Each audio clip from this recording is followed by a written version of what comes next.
जय हिंद दोस्तों। भोजपुरी के ट्रेंडिंग स्टार खेसारी लाल का नए गाने का पोस्टर आप सभी के बीच रिलीज हो चुका है।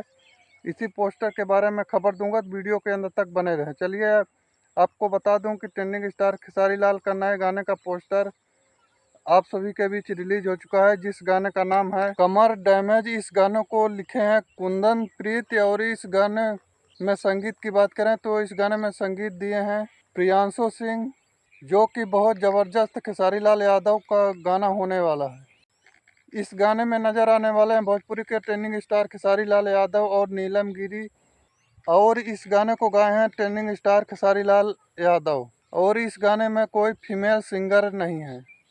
और यह गाना आने वाला है आराध्या फिल्म के यूट्यूब चैनल पर।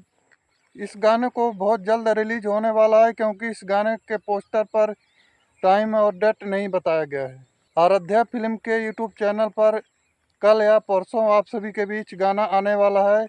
इस गाने को सुन सकते हैं, बहुत ही ज़बरदस्त और ब्लास्ट गाना होने वाला है। वीडियो पसंद आया होगा तो वीडियो को लाइक, चैनल को सब्सक्राइब कर सकते हैं। धन्यवाद।